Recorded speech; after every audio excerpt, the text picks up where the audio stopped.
If to say the authorities concerned had been going there telling them, when you know you have this thing in your stomach, then it has to be evacuated. So please, you should be patient whenever they are doing this thing. So also this thing is needed. So at the same time, to evacuate it, sometimes it may be far away to dispose it. So this one also has been a challenge. So there is a lot of challenges actually, but these are the major areas that we face some challenges along the line. All right. Actually. Mr. And at the same Lawrence? time, I will appreciate to FCT Water Board also, because you know anything in sanity, there must be water. They are also trying their best by providing us with the water in the places that there is no water. We used to dig boreholes and other things. Thank you. All right, Mr. Lawrence. So now you work with Abuja Environmental. Mr. Lawrence works in the Liquid Waste Management Board that manages all the wastes. So can you tell us how it was? What's the experience like when it gets to the place? How do you go about it? What are the challenges? What are the things you think you could do better? Thank you for giving me this time. The liquid waste management under the Abuja Environmental Protection Board have one of the biggest treatment plants in the whole of West Africa.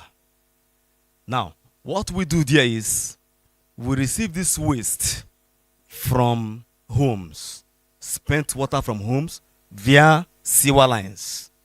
And this waste comes by gravity, which means it requires no cost to transport the waste to the basins where they have been treated. Now, as soon as they get to the first point of contact, which is called the inlet, they are mechanically driven to various stations.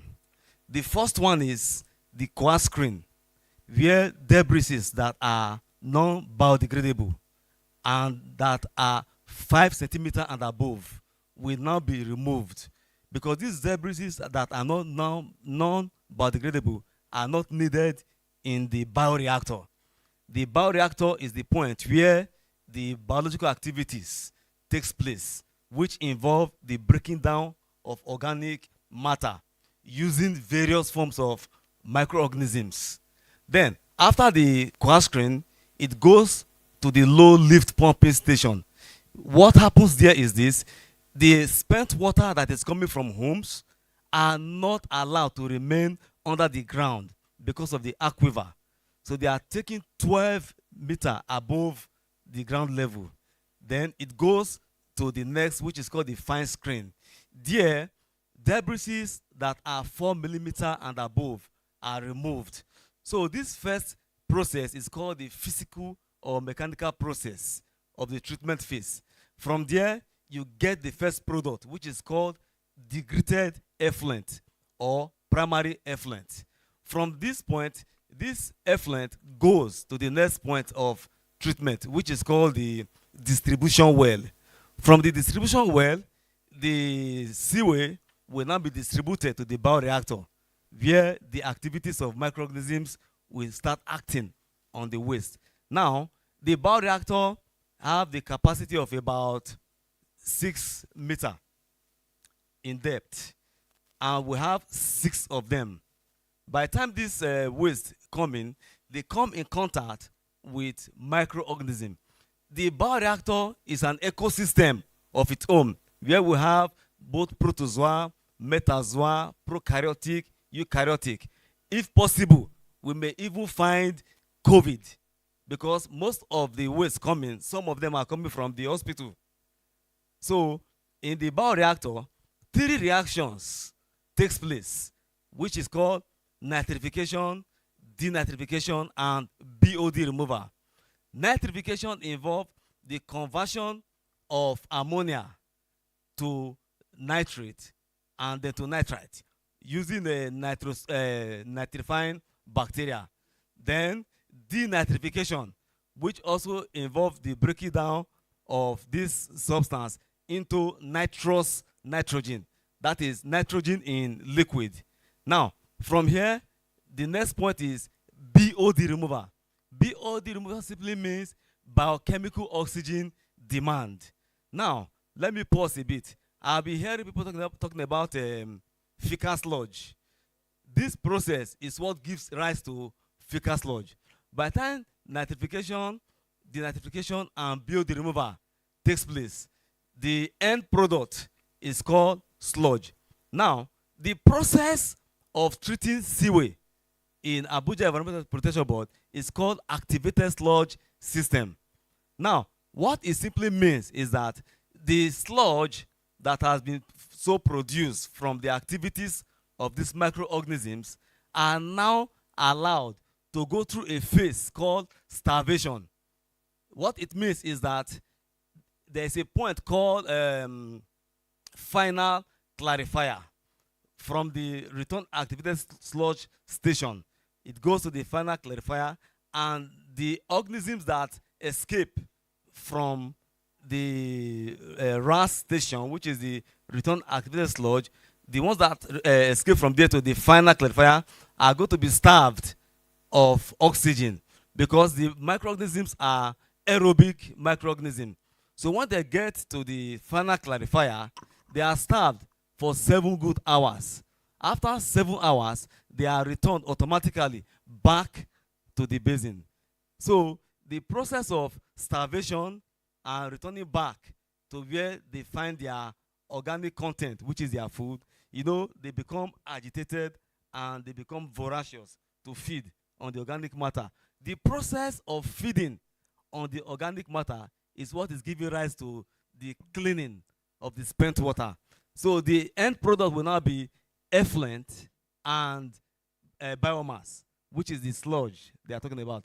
Now, the sludge, though very useful for the process, can also become waste activated sludge. When they become too numerous in the system, we now design a way of sending them out for further treatment. That is what the one that give rise to the fecal sludge. And to treat the fecal sludge, it just involves 2 processes of dewatering and gravity thickening. Dewatering means that you extract excess water from the sludge. Mind you, this excess water still contains some amount of nutrients and microorganisms that need to be returned back to the system. Then the dry sludge will now be sent to the dry bed for the purpose of farming, and also if you further introduce biodigester, it can be converted to gas and electricity. Then the clean water goes to the next station, which is called the disinfection unit. At that point, we are done with the microorganism, because the clean water, which is called the effluent, need to be discharged to the environment. At that point, it now goes through a centralized ultraviolet system that is being produced right there. It just involves the conversion of electrical energy to ultraviolet light using ballast card. So by the time the clean effluent passes through the ultraviolet light, the microorganisms that have been carrying out the treatment and escape with the clean water will now be denatured.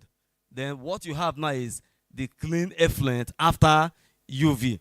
And various tests has been carried out on it before we discharge to the environment. We discovered that after the UV, we don't have any single fecal coliform. Thank you very much. So that means if water coming from the system, Yeah. we can even drink it.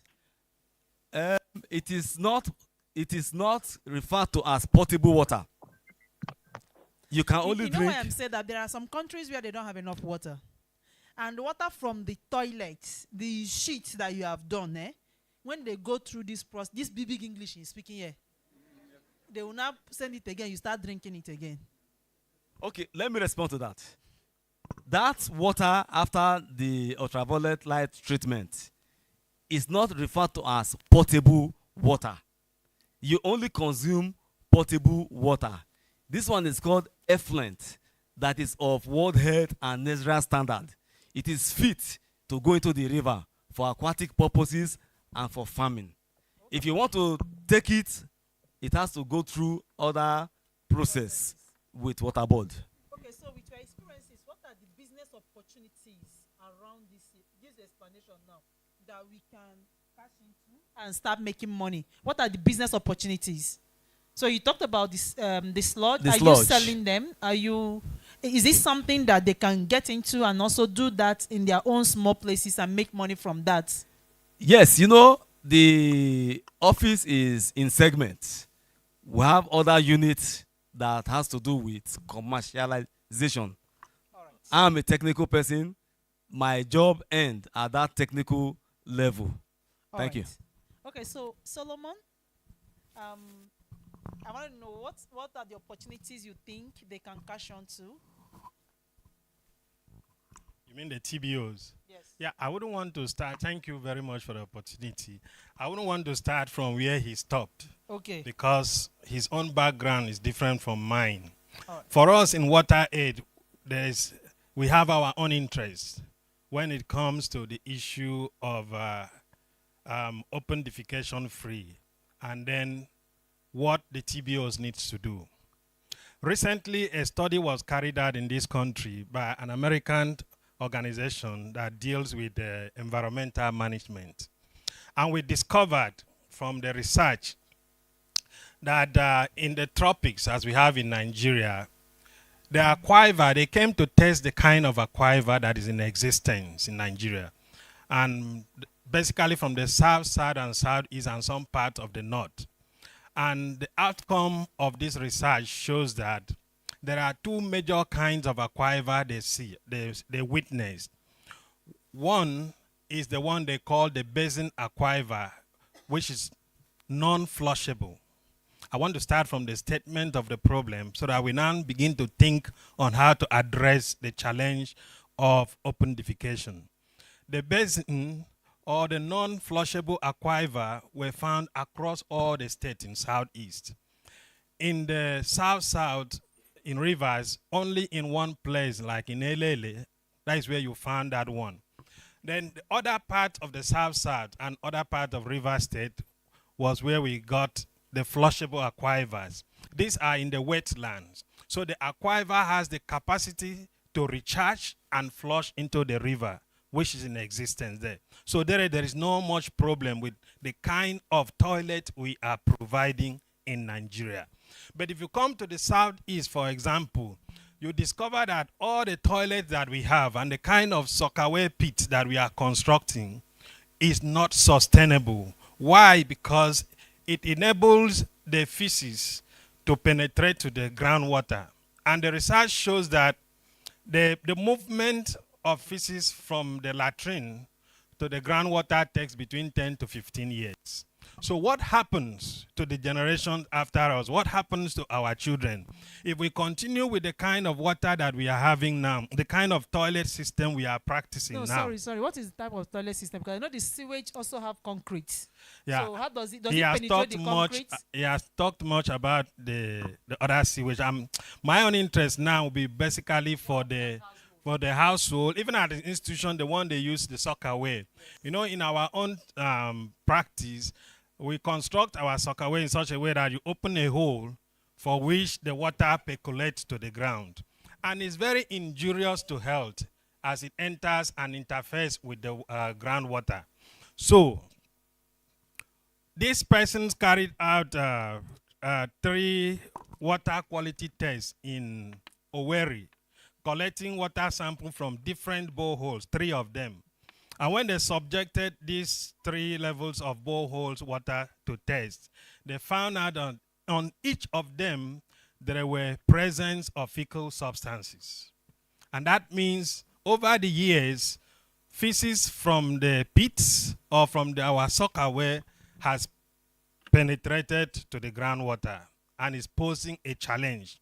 So as we fight, as we struggle as stakeholders to ensure ODF by 2025 or 2030, we should know that there is another problem waiting for us if we continue the way we are continuing. And that is why I'm very happy with SATO.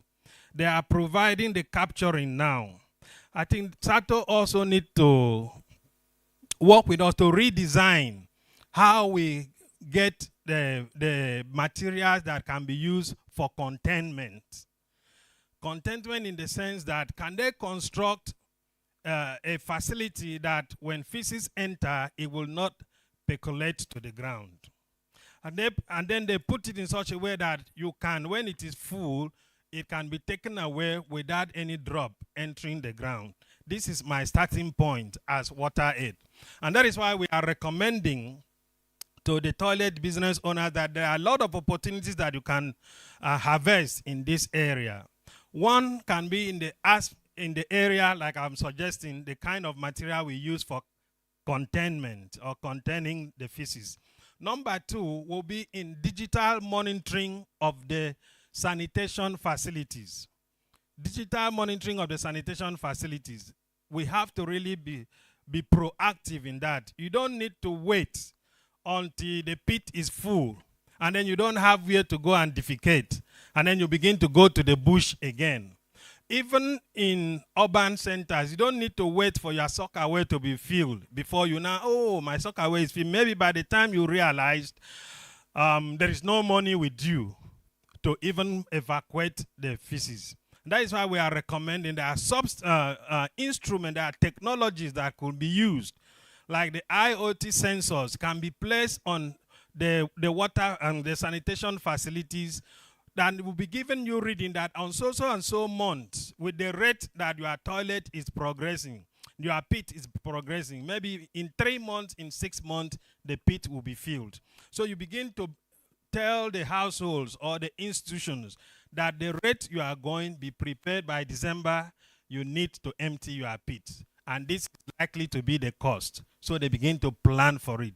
Proactive measures in planning for how to evacuate feces. These are where we want to start in this discussion, by using digital devices to monitor the progress of this. So I want to stop here. Maybe we would move, because when you know when to evacuate the feces and when you know the cost, you become prepared, and then you work to transport or evacuate the feces to where people like my Ogade will be doing all the treatment and the rest of them. That is where I want to start from. Thank you. Thank you so much. So now we have Dr. Joachim Ezechi, and he's online. Dr. Joachim? Hello, Dr. Joachim?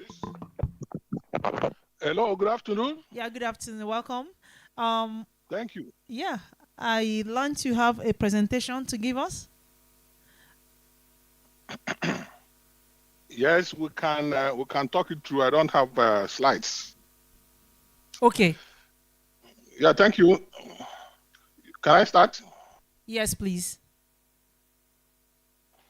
Okay, thank you very much. And let me make a clarification. I was invited with responsibilities for 2 roles. One was to give a goodwill message, which I did yesterday, and the second was to feature in a panel discussion.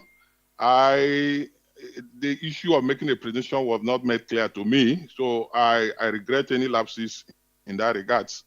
But this is a topic I am very at home with. I remember when I did this business over 10, 15 years ago in Port Harcourt. I had called it a mock to brass business because of the potentials. When you talk about, I think what we are discussing here is what we call non-seaward sanitation. That is sanitation that is prevalent and that is not connected. It is not a connected system. But for the opening, I will give you a definition of what municipal sanitation management means. This involves the storage, collection, transportation, and disposal of sludge generated in the home, commercial premises, and institutions. As such, it comprises a complex set of operations that take place on an enormous scale. And this is very important for improving the urban environment. Apart from the aesthetic problems created by sludge, on emptied piece, open defecation and old-fashioned latrines give rise to nauseous smells and polluting leachates, as well as providing breeding grounds for vermines, flies, and mosquitoes. Poor sludge management often contaminates water supplies, causing environmental health risk and to some extent infrastructure deficiencies. As one of the panel speakers have already said, you see, residents in any context, it can be Abuja, it can be Enugu, it can be Kaduna, usually hire private septic tank, that sanitation operators, to dispose their waste. And the challenge has always been there may not be properly designated places to dispose this waste efficiently.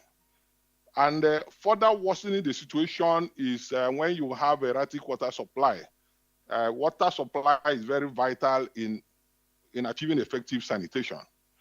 And then management, the municipal government or the local government, whatever, anyhow you look at it, has a role to play. So the management, they must have management efficiency. It is not something you leave to the private sector and allow them to do it the way they wish. If they do it that way, you are going to have challenges down the road. And then you have some tragedy of some places. You have challenges with groundwater. Some places in Abuja, for example, you have shallow groundwater, which can also be a problem. All this combined to impair public health and productivity and expanding mass poverty. I talked about non-seaward options, and these include basically poor flush toilets, soak pits, and the quasi-septic tanks. The guy from AEPB, who are my friends, I think he's talking more about seaward sanitation, which I think has limited options for small and micro and small scale enterprises to productively work on. And another thing that militates against this is where people live in compounds that have very limited plot sizes and space, so which forecloses options for digging new soak pits or soakaways. You know, when we talk about soak pits and soakaways, I think I have to explain something here. If you build a pit, if you build a soakaway, which is more like a first stage treatment. I've sat in groups where people argued that there's no treatment going on there, but I disagreed because I have my points. You see, there are two chambers. There are two chambers in that system. So it is not just a containment. So the two chambers are for treatment, for first stage treatment. When the tank, like someone said, a septic tank is a self-operating unit for sewage treatment. The tank receives raw sewage from a building. So the first compartment there allows the solids to settle out. And discharges effluents to an underground or a neighboring subsurface absorbent system for final disposal. Maintaining a septic tank involves periodically measuring scum and sludge depth and cleaning the tank.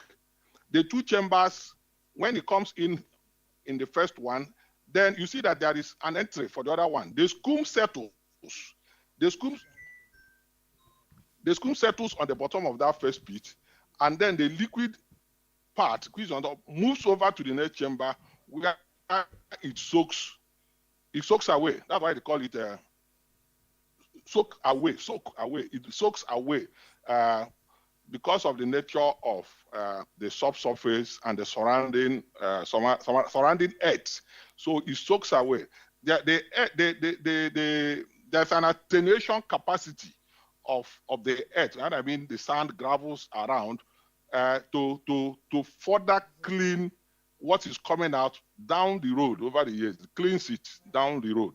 So what the scum that have gathered there is measured. somebody who has that facility, it's their responsibility to measure it or get an expert. And this is an opening for toilet businesses.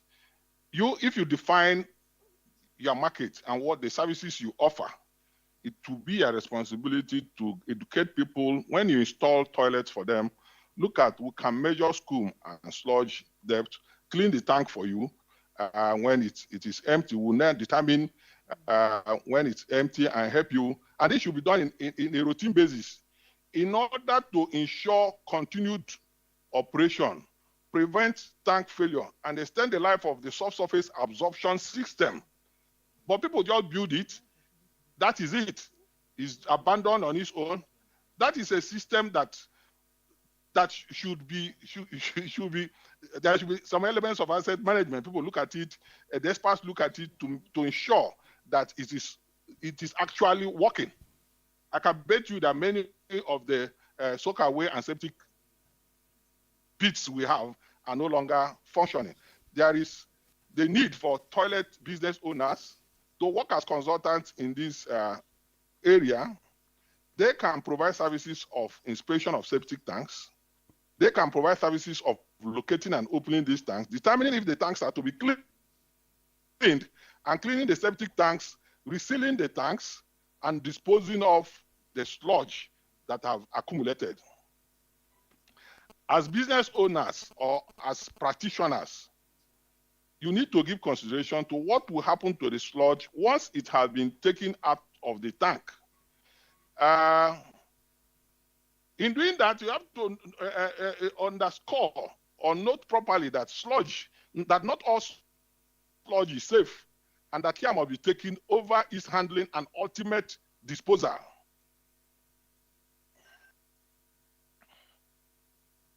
So to effectively dispose the sludge, there is need. Even if you come to non-sewer sanitation, there are still two segments or more than two segments when you look at it. The first is there are people that use trucks.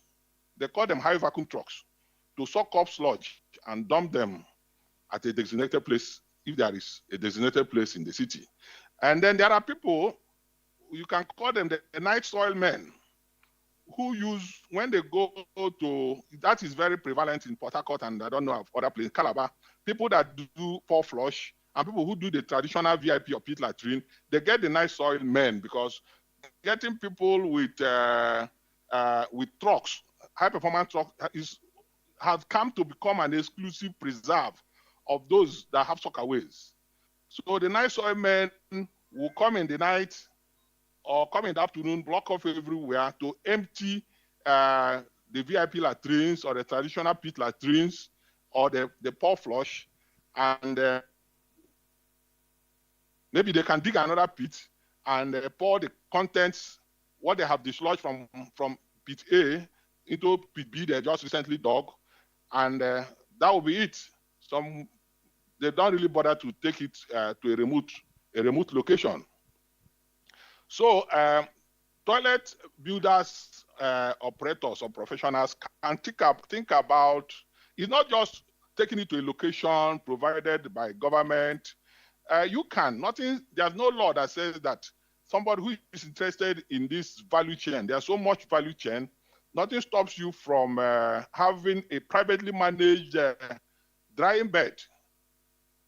You can decide the size of the drying bed for treatment of the sludge you bring out.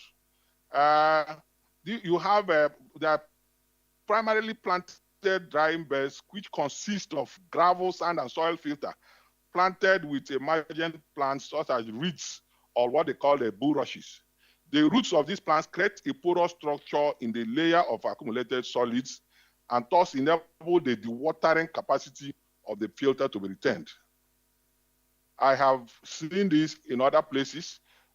We tried to do one in Port Harcourt and in Delta, somewhere in Asaba, under the e-wash activity, but it was aborted. I do not have the details of why it was aborted. Then beyond latrine emptying services is a need for latrine shortlisting and upgrading. This is because families that practice open defecation are unlikely to change directly to using a flush system or a septic tanks.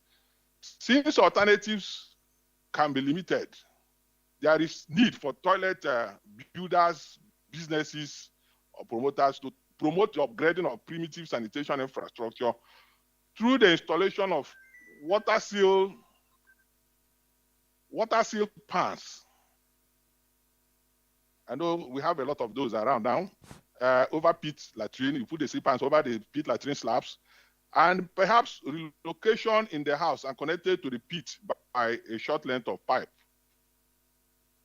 This can be structured around incremental improvements that sees latrine provision not as a one-off event, but part of a gradual process of improvement. You know, when they talk about the sanitation ladder, moving from the first rung to the second, will continue to move. The problem is that there have been limited movement of late.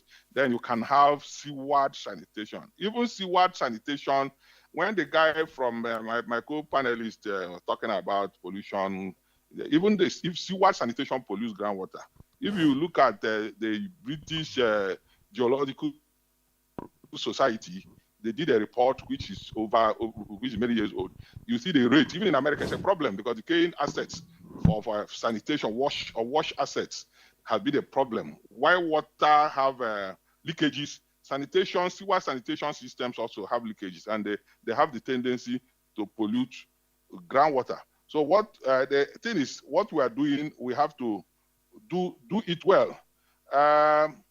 For sanitation enterprises, toilet builders, I want to advise you, based on studies we did some time ago, most of the businesses, people that do sanitation emptying, most of their businesses, they operate on an ad hoc basis. The business is more like an ad hoc status, subjecting the existing and potential customers to difficulties in getting satisfactory responses to their requests, inquiries, or complaints. Most of them do not have an easy-to-locate office where clients can easily go. Where anything close to an office exists, personnel in such offices generally have unhelpful attitudes and do not communicate effectively. Often, these personnel do not have the required information, such as customer registers, available in order to give satisfactory response to queries. Also, and often too, these personnel suggest the person making the request or complaint should contact the truck driver concerned directly. But those drivers are often out in the field and are hardly seen. And we have also found that the records are often not kept of customers' complaints or requests by these operators. And the procedures for dealing with service problems are too complicated, or they take too long to sort out. So there is need to increase customer satisfaction to improve profitability, because they can do that when they can expand their service coverage, establish an excellent corporate image in the eyes of their customers, minimize customers' sensitivity to prices of their services, achieve a maximum number of customers who promote the organization through positive word of mouth advert. They can also enhance their reputation as good employers to their staff, ensure services are delivered right at the very first time. They can increase productivity and reduce costs, and encourage more people to seek to be employed in such places. All right. Thank So you. I'll leave it at that. Thank you. Yeah, thank you, Dr. Joachim. So I don't know if you're listening to what he said. So some of the things that there are so many businesses, we can't be doing it the way we are doing it now. Because if you just evacuate it and just drop it, you are causing another problem in 20 years' time, and that might be your child. Just like what they said.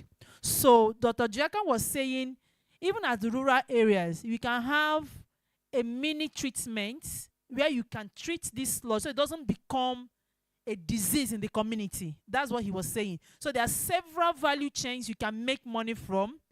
But another thing is that the way you treat the customers will make them not to come back.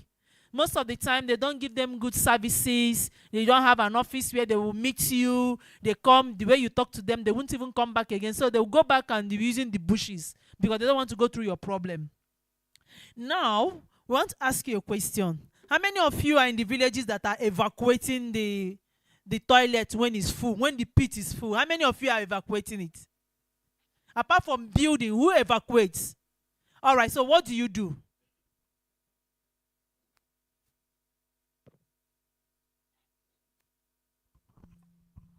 I am Igwe Sunday from Benue, precisely Ado. In a nutshell, like Dr. rightly said, it's a simple way. Like what I did last year, I handled one.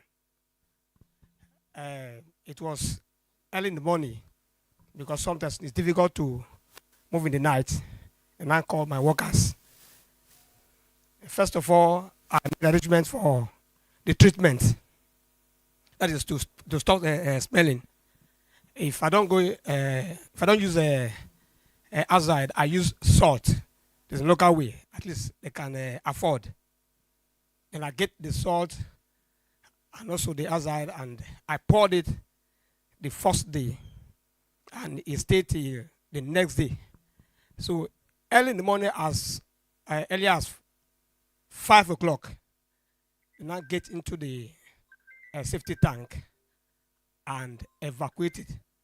Before the evacuation, we've dug a pit, like doctor said, in the rural area, dug a small pit, and after evacuation, we now bury the pit, so to stop the smell. Thank you. Okay, so what he's saying is that just transfer the disease from somewhere else to another place, so it's not treated. So in as what Dr. Jacken was saying is that in as much as we are trying to build so many toilets, we should be able to do it properly, so you don't cause another problem in the next 10-20 years. And when everybody has pit toilet everywhere, and yet there's no proper way of treating it. So some people dig it, like what SATA is doing now. They are building that you can put directly and evacuate it. But some people don't have it. It's directly to the soil. So now there is flooding, there is raining, it's entering the water system. How do we handle it? So that's what Dr. Jacken is saying. So from day one, in as much as we are trying to provide toilets, we should do it properly so that you can manage all the problems. Not that in the next 20 years, there's one disease epidemic that look like COVID and we don't know where it's coming from. Just because your own is to build toilet, evacuate it from A, put it in B, and cause problem for B people. Is there another person that evacuates waste there? All right, so what do you have to say? How do you do your own?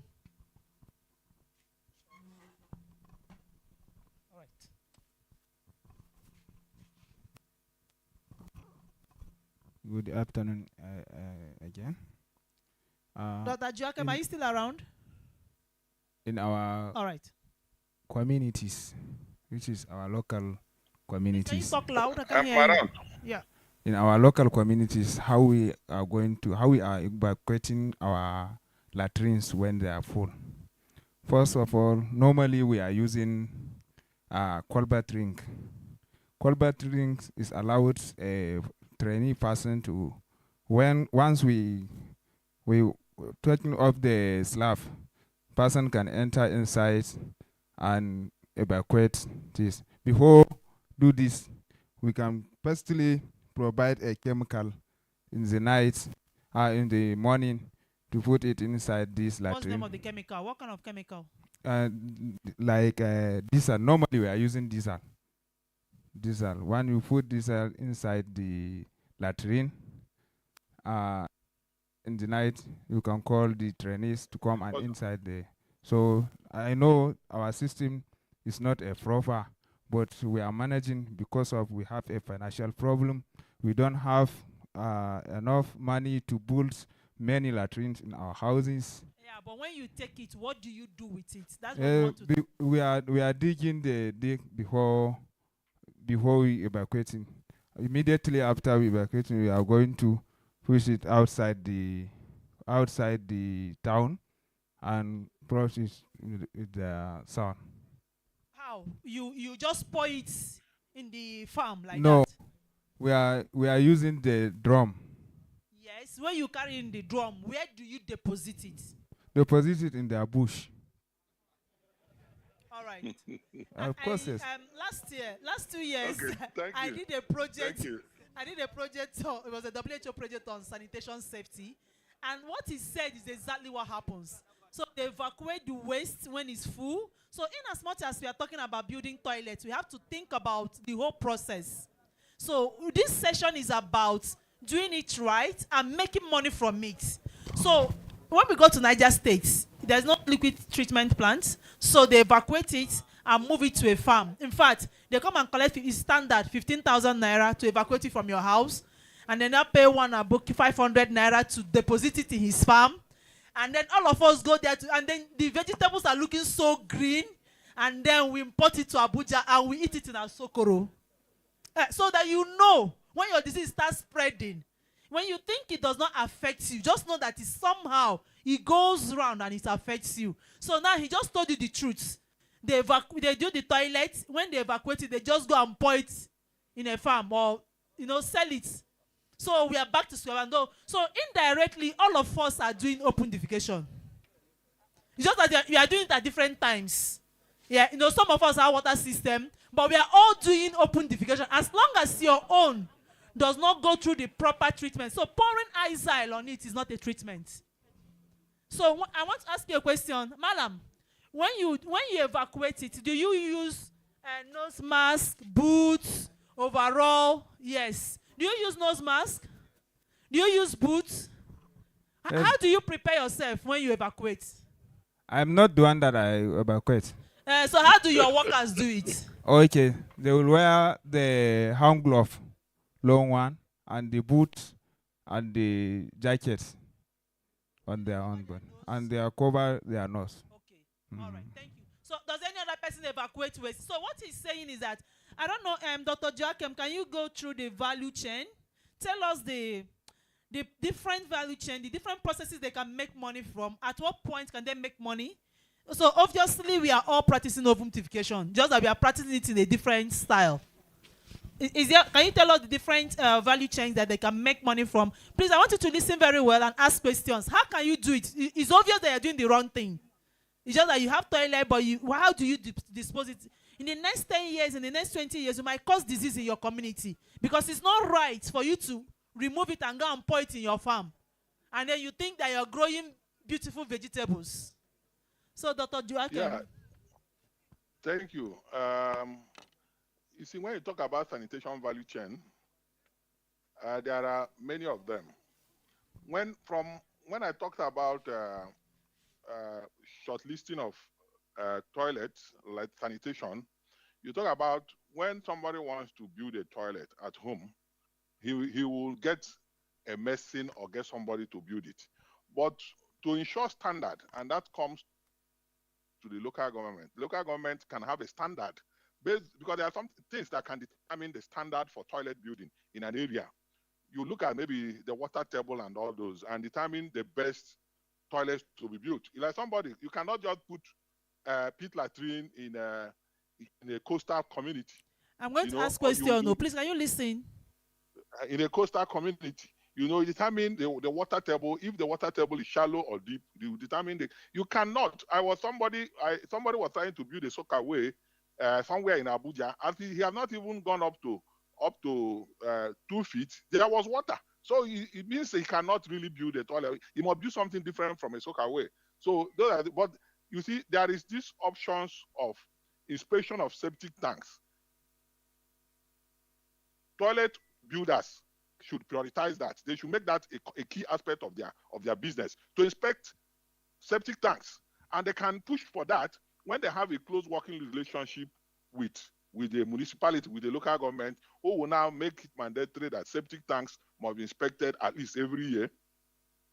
They will locate and open the tanks and make sure that they measure the scume and sludge depth and clean the tank to make sure that the tank is still workable. Then they reseal the tank so that it doesn't ooze bad smell. Then dispose of the sludge. An optimal disposal, because you just open the thing and removed it. So I was saying, I was challenging them. Somebody who has a septic truck, nothing stops you from having your own privately operated Drying bed. treatment, drying bed, where you go and dump it and treat it. And then when it is treated there, you can sell what comes out of there to farmers, because one, it has gone through the first stage of treatment in the sockaway pit, in the septic tank. Then it has gone to drying beds. Drying bed is just one, and there are many different treatment types. You take it there, it will be treated, and then when it's treated, then you sell what comes out of it. It's a very good organic manure. Some people also take that in to generate energy, anaerobic digestion, because some farmers pass through this process of anaerobic digestion, and they use it to power their farms. So, which is also another value chain, the energy value chain. So I will leave it at that. All right, thank you. So he said that you can have your own drying bed. I don't know. I don't want someone that owns this business. Is anybody here that is truly the one going there to go and evacuate it? Not business owners. I mean, now you to go there, open and they evacuate the sheet. Is anybody here doing it? Not the person where get workers where they work and you there for AC office. You know what in the worker they do. Is anybody doing it, directly doing it? How do you do it?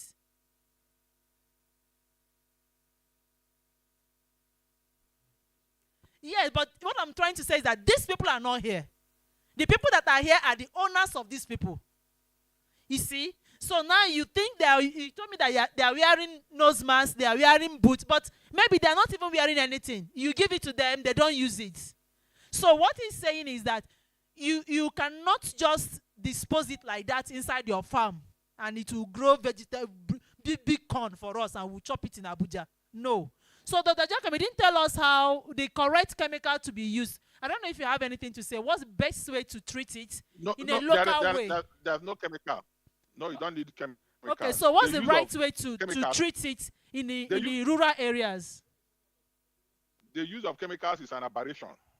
It's an environmental hazard. Even the people that use chemicals in agriculture are being discouraged from doing that. And there are mitigation measures that are supposed to be used by farmers who use chemicals. But when you have this the pit emptiers, I call them pit emptiers, using chemicals, or households using chemicals, is very strong aberration that should not be encouraged. They know that what they're doing is wrong, but the problem persists because the municipal governments or the local governments or whatever are not paying attention to that. It is the public health units on the local government are not paying attention to that. So what you have to do, if you empty it, some people empty it, they transfer it to another pit and close out that pit. That is still good. It depending on if you are doing VIP, the people that do the twin pits. My friend Nandap will know about this. Once you have relocated the substructure, people can plant big trees there. The big trees will feed on that excreta, the sludge that have gathered there. After a few years, maybe 2 or 3 years, you can come back there to do agriculture, or you can build another toilet. People relocate toilets as a way not to tamper with what has been dumped inside a pit. That is one local way people have always done it. Traditionally, the indigenous people, they have always done it that way, relocating, moving toilet from one. But if you empty it, you can still empty. If you have enough space, you can take it to a next pit and cover it. Or you take it away if you have the capacity, or there is a drying bed at the local government, scaled up. You can take it there. I don't mean, when I say you, I don't mean that there are professionals who do that. These people who build toilets, who empty trucks, they take it, the nice soil men, they take it there and allow it to be treated. Before, and even in some places, when bucket latrines were very common, people, it was the military that faced that bucket latrines, and sanitation was a complete write-off in many cities in Nigeria. So they go to the nearest stream or river and they would dump the pool there.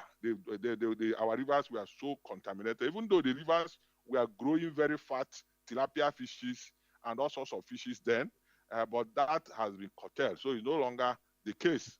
So the use of chemicals is completely a no-no. All those things are organically and anaerobically being treated, which is the right way to go about it. Thank you.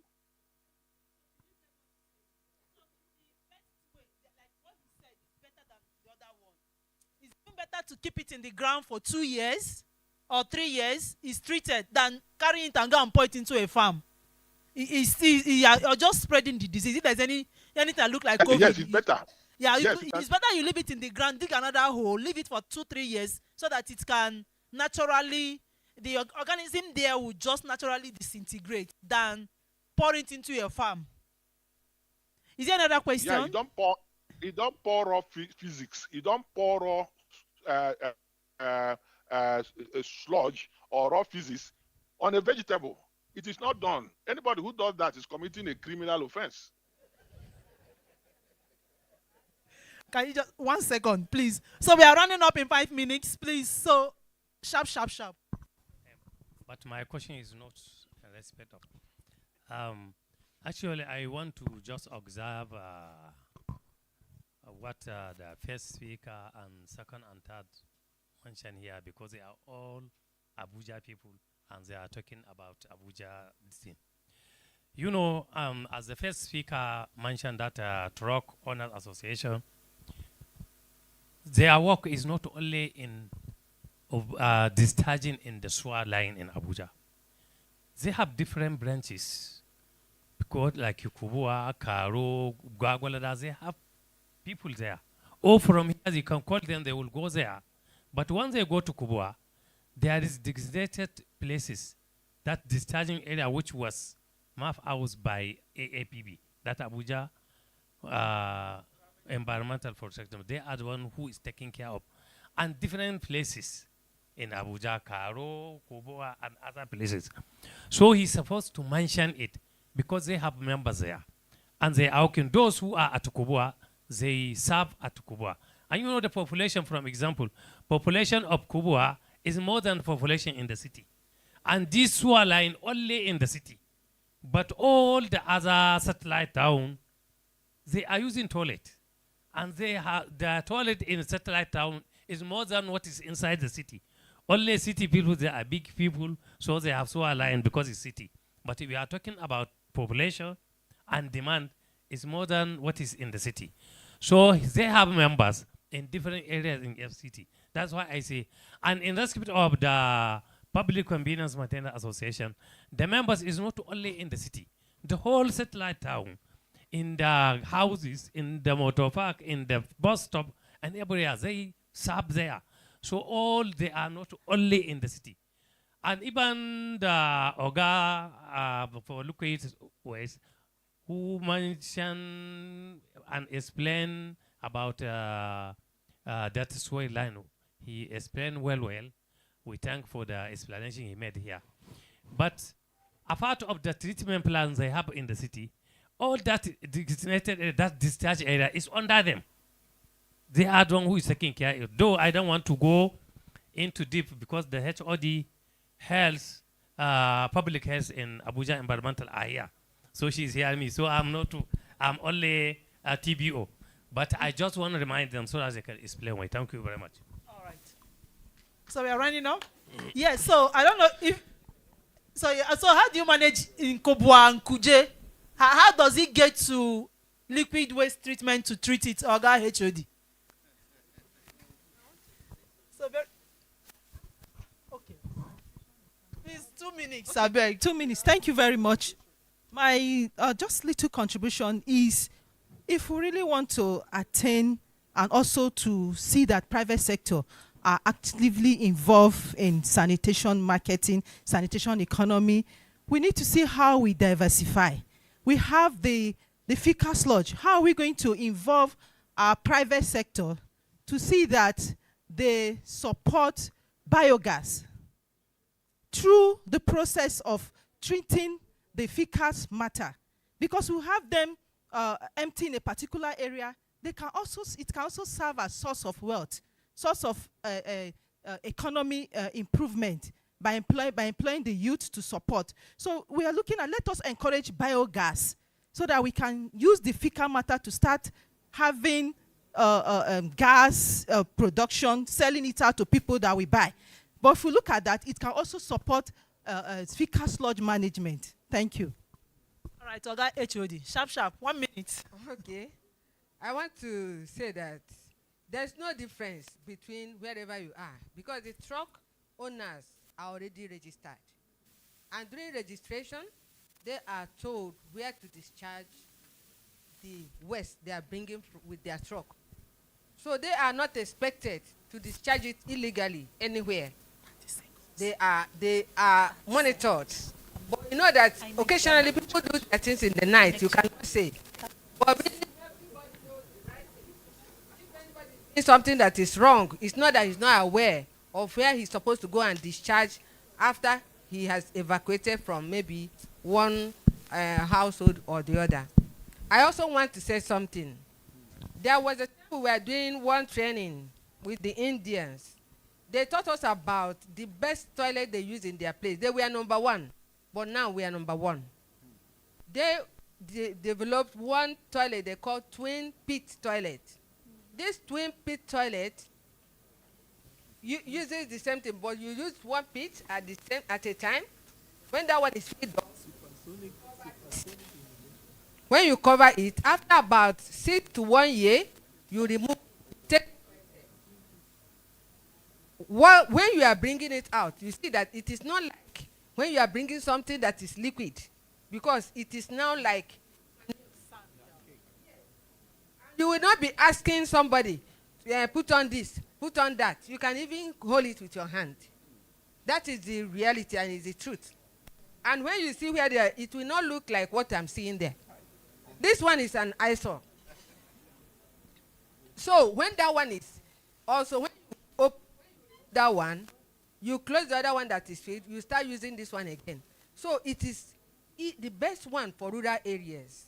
So if we can buy into it and do something like that, that is for the people that are in business. So when the other one is full, you start using the other one. Yes. So when this one is full, what happens to that one? You remove it. You also remove it. By Okay, then it is it's dried. like sand. Yes, it's like sand.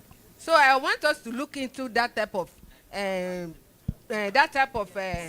toilet and see whether it will be okay for us in our rural areas. Thank you. Okay, very quickly, I have a question for Dr. Joachim, and I have a contribution. My question, sir, given your experience with fecal sludge management, are there any proven business models that have been developed that toilet business owners today can adopt in their respective locations?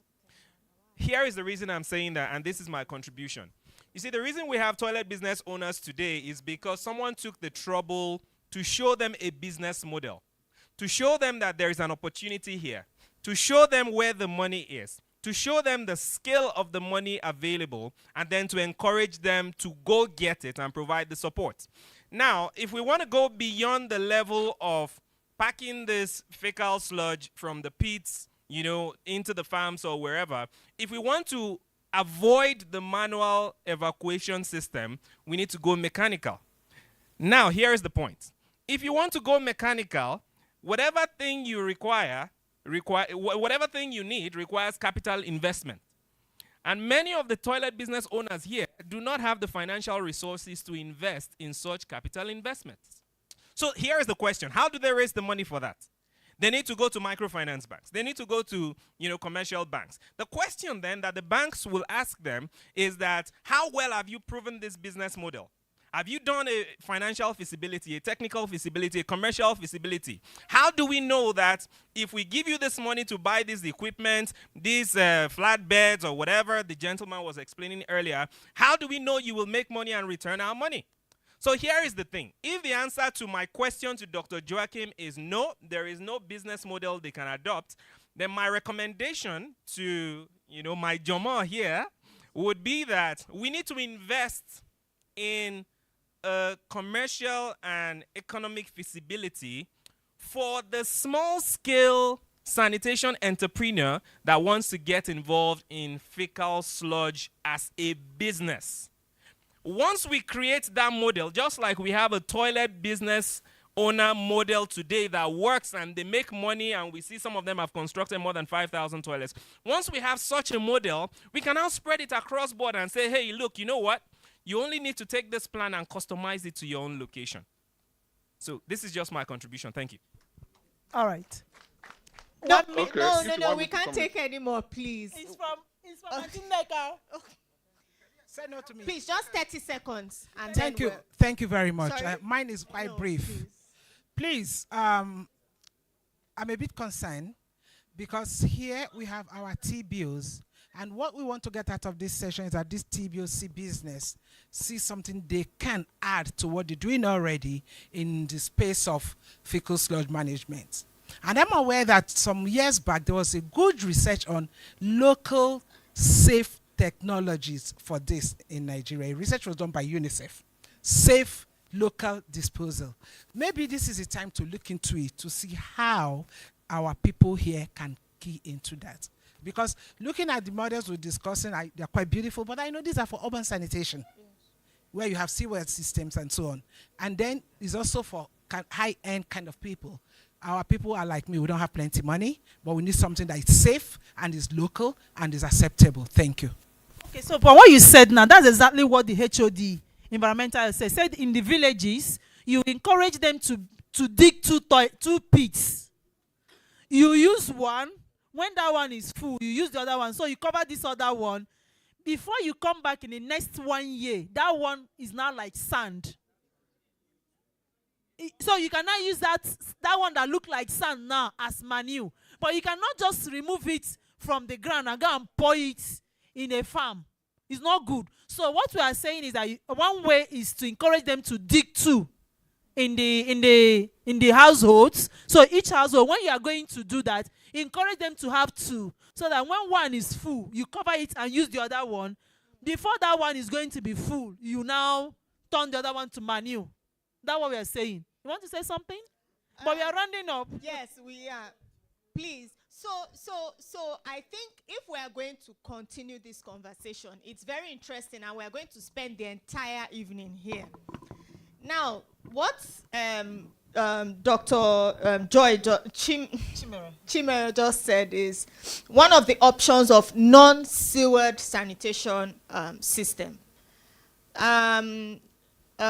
We've also talked about the ones that UNICEF did a research. So there are several options of non-sewered sanitation system. Some are affordable, some are not affordable. I know I did one short course online with CapNet one time, and there were several options of non-sewered sanitation options presented. Maybe we need to think about how to package this, like Leke said, to make sure that we have a business model, different options, putting it together in one place so that we can see which ones we can adapt. Maybe test, carry out small pilots to see what works and what doesn't work, and then we can have this and have what evidence to present that would now enable TBOs in rural communities, in peri-urban communities, and even improvements for what we already have in urban situations. Because I'm hearing us say that we dig one pit, we cover one pit, or we put it in the ground, but it still hasn't addressed what the gentleman from WaterAid mentioned earlier about how when this waste is in the ground for a particular period of time, isn't it? It affects our aquifers. Yes, so this is the first conference we're having, and I like the way this conversation is going. I think that there is an opportunity for us to break this down more. There are so many stakeholders that should be in this conversation that are not here at the moment. We need to expand this conversation, and we don't need to wait till the next conference to do that. We need to start having this discussion. Thank God Madam Okpara is here. We need to think beyond cleaning and just ending open defecation to what happens after we have ended open defecation. And we've seen that from conversations since morning. We don't need to wait till we get to that end point before starting. We need to start thinking about it now. So please, I would like to recommend that we have these discussions at the different levels. What can we start to do differently? And let's bring all of this together. We can have a follow-up post-conference meeting to discuss the recommendations and feedback after a few weeks, and then, harmonize all of this to see how we can take this forward. Thank you so much. Thank you. Sorry, let's not take any last-minute remarks because, to be honest, we are already almost 2 hours behind schedule. Thank you so much. You did very well. Thank you. In the beginning, the session was so technical and there were many technicalities, and I was wondering, okay, how are we going to bring it down? And you did perfectly well. Thank you so much, ma. Yes. All right, so my people, you can go back to your seats. Group picture. Oh, okay, group picture. And by the way, thank you for mentioning it. Thanks to our Manel, this is what do you call a plenary session that has only men in it? Huh? What do you call a plenary session that has only men? Panelists. It's called a Manel. Thank you very much to our Manelists. And let's have a group picture, please.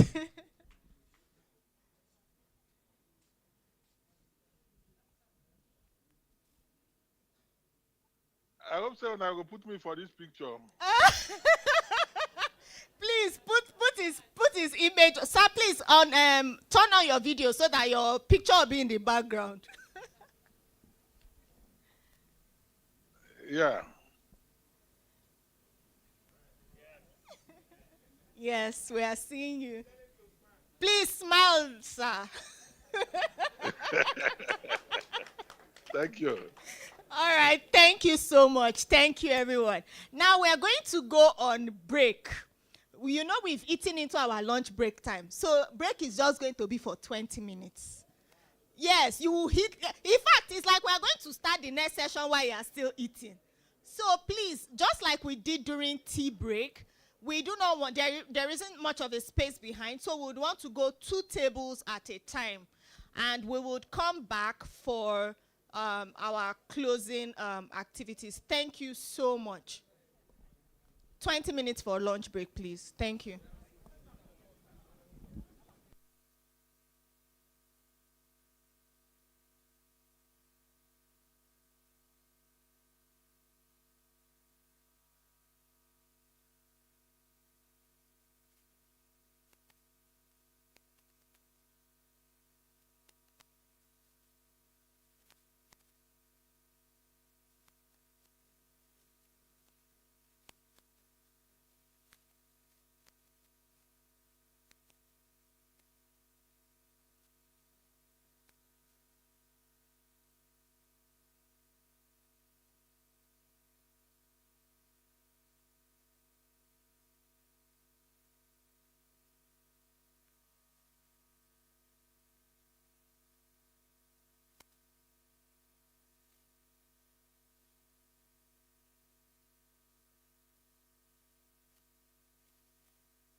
Are you a professional looking?